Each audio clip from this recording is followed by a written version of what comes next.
Friends, आज हम बात करेंगे मैथिली शरण गुप्त जी का जीवन परिचय। ठीक है, एकदम आसानी से देखेंगे और बात करें यार तो एग्जाम के लिए भी आपका इम्पोर्टेंट है ये जीवन परिचय। ठीक है, एकदम आसान से आपको बताएंगे कैसे आप बना बना के जीवन परिचय लिख सकते हो। ठीक है, एकदम आसानी से देख सकते हो, आप बना बना के पूरा लिखना सिखाएंगे। ठीक है, ठीक है, तो एकदम आसानी से आपको आज जीवन परिचय लिखना सिखाएंगे और एकदम आसानी से आप समझ के भी जाओगे। ठीक है, एग्जाम में एकदम इसी तरह से लिखना है जैसे बताएंगे। ठीक है, तो बस यार वीडियो को शुरू से लेकर आखिरी तक देखना, बहुत ही आसान है जीवन परिचय लिखना और इसे समझना। ठीक है, तो चलो देखते हैं मैथिली शरण गुप्त जी का जीवन परिचय। तो आखिरी तक वीडियो को जरूर देखना। ठीक है, तो देखो सबसे पहले आपको केवल इतने पॉइंट को याद करना है और पूरा जीवन परिचय बना के लिख लेना है। क्या याद करोगे? केवल ये जो कोष्टक पे आपको दिख रहा है बस इतना, और पूरा जीवन परिचय बना के लिखना है। ठीक है, तो चलो लिखते हैं। तो देखो सिंपल आपको क्या क्या याद करना है: इनका जन्म, इनकी मृत्यु, इनका जन्म स्थान, इनके पिता का नाम और इनकी रचनाएं, और सब कुछ बना के ही लिखा जाता है। ठीक है, तो देखो मैथिली शरण गुप्त जी का जो जन्म हुआ था वो हुआ था सन 1886 अर्थात सन 1886 ईस्वी को। ठीक है, इनकी जब मृत्यु हुई थी सन 1964 ईस्वी। जन्म हुआ था 1886 में, मृत्यु हुई थी 1964 में। इनका जन्म स्थान क्या है? इनका जन्म स्थान है चिरगांव, जिला झांसी। जिला है इनका झांसी, चिरगांव। ठीक है, चिरगांव में इनका जन्म हुआ था। पिता का नाम इनके सेठ रामचरण गुप्त। इनके पिता का क्या नाम भैया? सेठ रामचरण गुप्त। और रचनाएं इनकी भरत भारती, साकेत, यशोधरा आदि। बस इतना याद करना और पूरा बना के लिख लेना। देखो क्या, मैथिली शरण गुप्त का जन्म 1886, मृत्यु 1964, जन्म स्थान चिरगांव, जिला झांसी, पिता का नाम सेठ रामचरण गुप्त, रचनाएं भरत भारती, साकेत, यशोधरा आदि। इतना याद हो गया। आप देखो आपको बताते कैसे आपको बना बना के लिखना है। ठीक है, सिंपल आपको लिखना है मैथिली शरण गुप्त जी का जन्म सन 1886 ईस्वी में चिरगांव, जिला झांसी में हुआ था। क्या लिखोगे? ठीक है, सिंपल आपको लिखना है मैथिली शरण गुप्त जी का जन्म सन 1886 ईस्वी में, जन्म स्थान क्या? चिरगांव, जिला झांसी में हुआ था। इनके पिता का नाम सेठ रामचरण गुप्त था। ठीक है, इनके पिता का नाम सेठ रामचरण गुप्त था। ठीक है, और ये भी लिख देना है इनके पिता भी एक अच्छे कवि थे। ठीक है, इनके पिता भी एक कवि थे। पहले लिखना है मैथिली शरण गुप्त जी का जन्म सन 1886 ईस्वी में कहाँ हुआ था? चिरगांव, जिला झांसी में। इनके पिता का नाम सेठ रामचरण गुप्त था जो कि एक अच्छे कवि थे। तो देखो यही हमने नीचे लिखा हुआ है, पढ़ लो ध्यान से एकदम अच्छे से। आपको केवल ये पॉइंट याद करने। देखो सिंपल हमने लिखा मैथिली शरण गुप्त का जन्म सन 1886 ईस्वी में कहाँ हुआ था? जन्म स्थान चिरगांव, जिला झांसी में हुआ था। और इनके पिता का नाम सेठ रामचरण गुप्त था, और सेठ रामचरण गुप्त स्वयं एक अच्छे कवि थे। ठीक है, इतनी बात एकदम आसानी से आपको लिख लेनी है। एकदम यही तो लिखना है। देखो जन्म सन 1886 में, और फिर इनका जन्म स्थान चिरगांव, जिला झांसी, तो वही लिख दिया मैथिली शरण गुप्त का जन्म सन 1886 में चिरगांव, जिला झांसी में हुआ था, और इनके पिता का नाम सेठ रामचरण गुप्त था। अब आगे लिखा कि सेठ रामचरण गुप्त जी जो है ये भैया स्वयं एक अच्छे कवि थे। ठीक है, ये खुद ही एक कवि थे। अब जब इनके पिताजी कवि हैं तो भैया लड़का भी मतलब उस पर थोड़ा प्रभाव तो पड़ेगा। तो वही लिखा गुप्त जी पर अपने पिता का पूर्ण प्रभाव पड़ा। ये जो आपके मैथिली शरण गुप्त जी हैं इन पर अपने पिता का पूर्ण प्रभाव पड़ा, मतलब ये कवि थे तो उसका प्रभाव इन पर भी पड़ा। ठीक है, इन्होंने भी कवि बनने का सोचा। ठीक है, तो यही चीज़ है। मैथिली शरण गुप्त का जन्म सन 1886 में चिरगांव, जिला झांसी में हुआ था, और इनके पिता का नाम सेठ रामचरण गुप्त था, और सेठ रामचरण गुप्त स्वयं एक अच्छे कवि थे।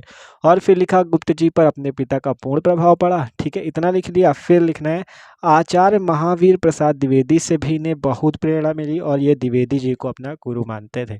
अगर आपसे कहा जाए मैथिली शरण गुप्त जी के गुरु कौन है तो आपको यही लिखना है, आचार्य महावीर प्रसाद द्विवेदी जी। ठीक है, तो इतना रामचरण गुप्त जी इनके पिता थे, और ये एक स्वयं एक अच्छे कवि थे। फिर हमने लिखा गुप्त जी पर अपने पिता का भी पूर्ण प्रभाव पड़ा, इसी कारण से कवि बने। और फिर आचार्य महावीर प्रसाद द्विवेदी जी जो हैं, अब इनको जानते हो, इनका भी जीवन परिचय आता है ना, आचार्य महावीर प्रसाद द्विवेदी। तो आचार्य महावीर प्रसाद द्विवेदी जी जो हैं इनसे इन्हें बहुत प्रेरणा मिली, और ये द्विवेदी जी को क्या करते थे? अपना गुरु मानते थे, इनको ही अपना गुरु मानते थे।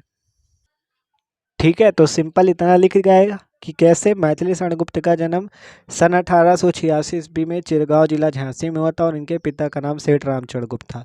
फिर लिखा सेठ रामचरण गुप्त स्वयं एक अच्छे कवि थे, और गुप्त जी पर अपने पिता का पूर्ण प्रभाव पड़ा।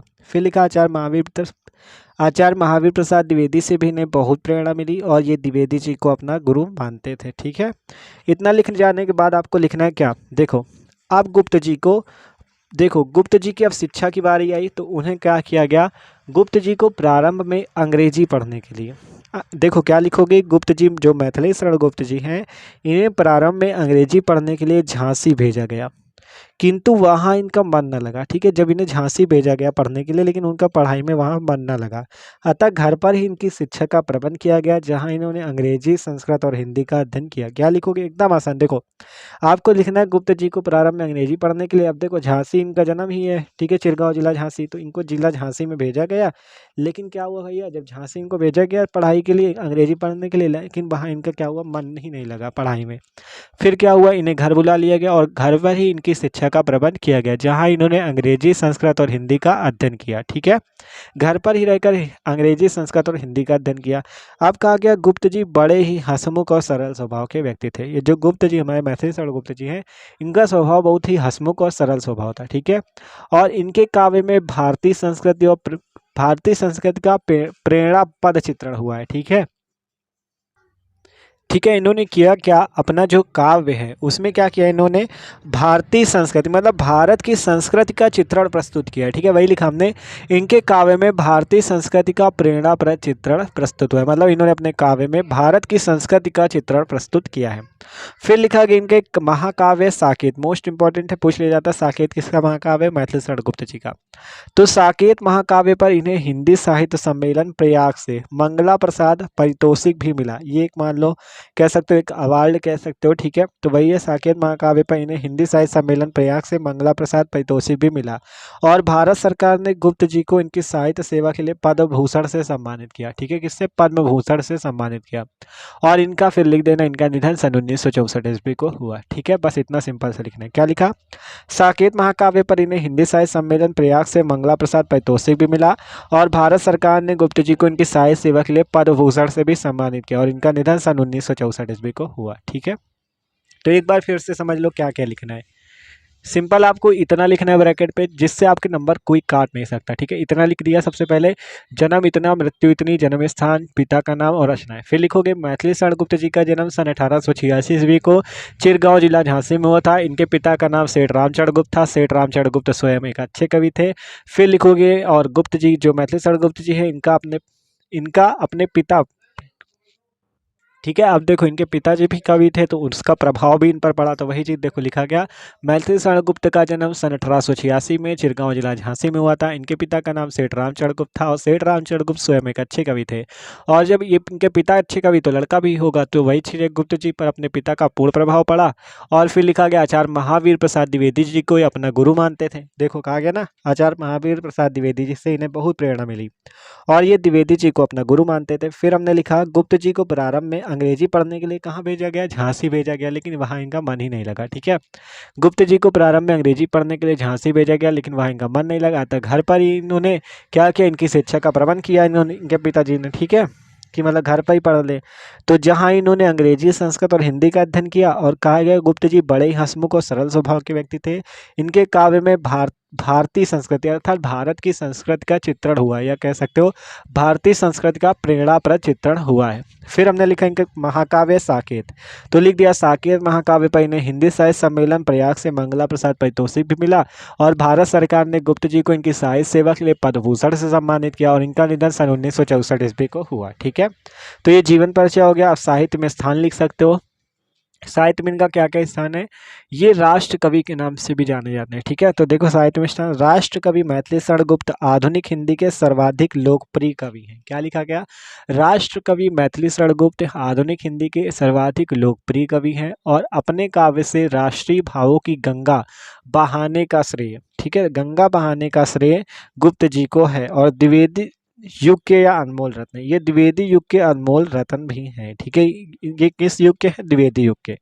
देखो, राष्ट्र कवि मैथिली शरण गुप्त आधुनिक हिंदी के सर्वाधिक लोकप्रिय कवि हैं और अपने काव्य से राष्ट्रीय भावों की गंगा बहाने का श्रेय गुप्त जी को मिला है। मतलब ये अपने काव्यों से राष्ट्र की भावों को प्रकट करते, तो वही चीज लिख देंगे, राष्ट्रीय भावों की गंगा बहाने का श्रेय गुप्त जी को है। और द्विवेदी युग के ये अनमोल रत्न है, ये द्विवेदी युग से संबंधित, इसलिए द्विवेदी युग के यह अनमोल रत्न है। तो ये इनका पूरा जीवन परिचय है। एकदम आसानी से आप लिख सकते हो, पूरे पूरे नंबर आपको मिलेंगे, ठीक है। तो वीडियो अच्छा लगा हो तो लाइक कर देना, चैनल पर न हो तो सब्सक्राइब जरूर कर देना। और एक बार आप डिस्क्रिप्शन पे प्लेलिस्ट देख लेना, आपको हिंदी, केमिस्ट्री, फिजिक्स सबकी प्लेलिस्ट मिल जाएगी, ठीक है। वीडियो जाके सारे क्लास के चेक कर सकते हो, ठीक है। तो okay, thanks for watching this video.